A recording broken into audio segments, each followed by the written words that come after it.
When I was 12, we ended up moving house, leaving everything that was familiar. And at that point, everything changed. We would often go and just play in the park, and there were a lot of other children around, so it was great. There's opportunity for new friends here.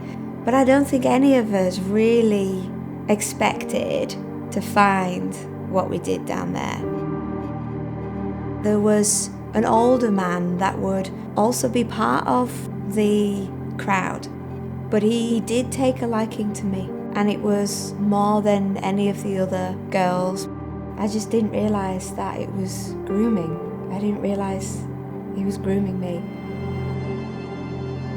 Within the first year, he introduced me to sex, to drugs, to fast cars and fast living. And because I thought it was normal, I just thought, right, well, I better learn how to live it. But what never felt normal was the way that I felt on the inside constantly. Because I'd been raised in church, and I kept remembering all of these stories that I'd learned.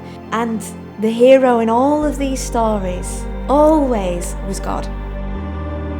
He's meant to be good and a protector. And if he wasn't those things to me, and yet he still loves me,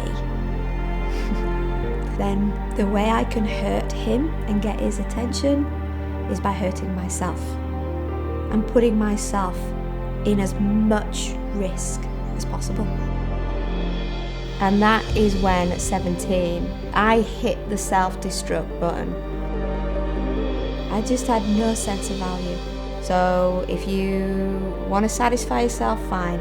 If you want to use me, fine. You want to hurt me, fine. I'm already broken. But on the inside, actually, it's a really frightening place to be.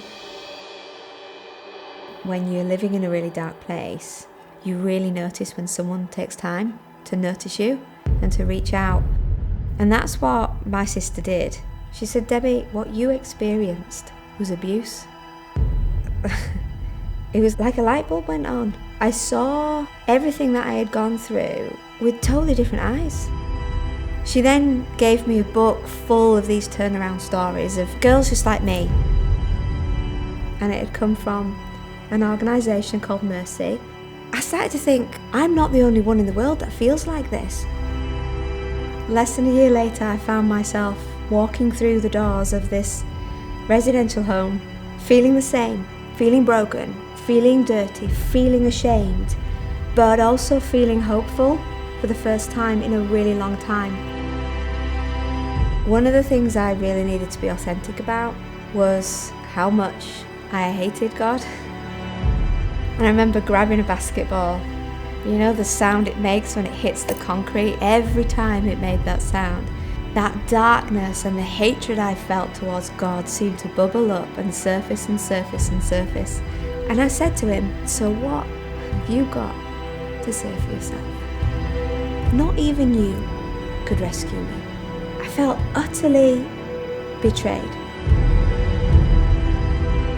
And as I turned to walk away, I heard his voice in my heart, right here. And he said, I love you. I'm supposed to be unlovable and broken, but what he said to me in that moment, he knew was exactly what I needed to hear. Am I going to tell you that my life completely changed from that moment? No, it didn't. But what happened in that moment is that it's like a seed was planted. As it took root in my heart, it started to uproot, if you like, things that I'd actually believed about myself. And it's changed the way I look at myself, and it's changed the way I look at my past, and it's changed the way I look at my future.